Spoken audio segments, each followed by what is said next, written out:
Hello বন্ধুরা, তো কেমন আছো তোমরা সবাই? তো আজকে আমি বানাচ্ছি মিষ্টি দই। তো মিষ্টি দইটা তো তোমরা অনেকেই অনেকভাবে দেখেছো যে কীভাবে বানাতে হয়।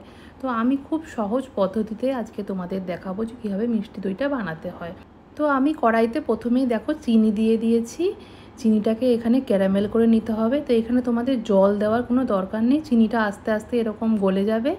তারপরে দেখবে কিছুক্ষণ পরে এটার কালারটা একদম সুন্দর একটা ব্রাউনিশ একটা কালার চলে আসবে। তো তোমাদের এটাকে একভাবে নাড়তে হবে, না হলে কিন্তু এটা তলা লেগে গেলে পুড়ে যাবে। তো এটা তোমাদের শুধুমাত্র ব্রাউনিশ কালার হওয়া পর্যন্তই করতে হবে, খুব বেশি করে ফেললে কালার তাহলে আবার দইটা তেতো হয়ে যায়। তো দেখো আমি এইভাবে একভাবে নাড়ছি, আর যখন দেখো এই দেখো কি সুন্দর একদম মেল্ট হয়ে গেছে আর কালারটাও সুন্দর হয়ে গেছে। তো তারপরেই এইখানে আমাদের দিয়ে দিতে হবে দুধ। তো দুধটা এখানে তোমাদের ঠান্ডা দুধ দিতে হবে, মানে তোমরা আগের থেকে জাল দিয়ে রাখবে, তাহলে খুব ভালো হয়। তো খুব বেশি গরম দুধ এখানে দেবে না। তাই দেখো আমি প্রথমে অল্প একটু দুধ দিলাম, দুধ দিয়ে তারপরে ভালো করে নেড়ে চেড়ে নিতে হবে। আর ক্যারামেলটা কিন্তু আস্তে আস্তে দুধের সাথে পুরোই মিশে যাবে, এটা নিয়ে কোনো চিন্তা নেই। তো যখন ভালোভাবে হয়ে যাবে, ক্যারামেলটা একদম ভালোভাবে মিশে যাবে।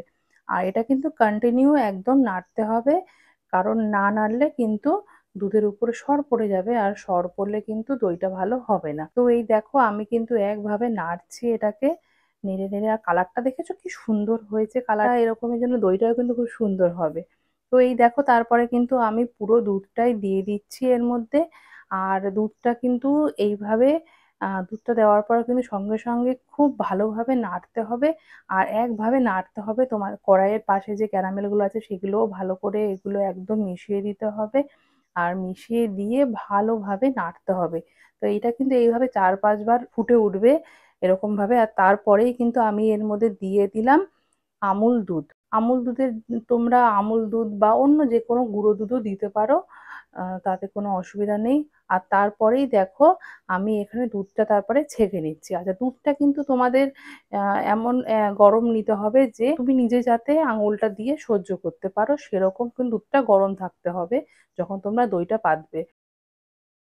তো দুধটা আমি ভালো করে ছেঁকে নিয়ে তারপরে দেখো আমি এর মধ্যে কিন্তু টক দইটা মিশিয়ে দেবো। টক দইটা কিন্তু একদমই জল ছাড়া যে টক দই সেটা দিতে হবে, টক দইয়ের যে জলটা সেটা কিন্তু ইউজ করবে না। তারপরে কিন্তু এটা ভালো করে একদম এই যে দুধের যে মিশ্রণটা তার সাথে মিশিয়ে দিতে হবে। খুব ভালো করে মেশাবে তোমরা, নাহলে কিন্তু ওইটা ভালো হবে না। তো তারপরে কিন্তু রাত্রিবেলা সারা রাত্রির একটা টাওয়াল দিয়ে জড়িয়ে তোমরা গ্যাসের পাশে বা যেখানে খুব গরম একটা জায়গা সেখানে এটা রেখে দেবে। দেখো বন্ধুরা, সকালবেলায় কিন্তু আমি দইটা তোমাদের কেটে দেখাচ্ছি, কি সুন্দর হয়েছে, দইটা একদম পারফেক্ট হয়েছে। তো তোমরা এরপরে 1 ঘন্টা ফ্রিজে রেখে তারপরে তোমরা দইটা খাবে, খুব ভালো লাগবে। তো বন্ধুরা, ভিডিওটা কেমন লাগলো অবশ্যই কমেন্টে জানাবে, আর ভালো লাগলে একটা লাইক করবে, আর চ্যানেলটিকে সাবস্ক্রাইব করে আমার পাশে থাকবে।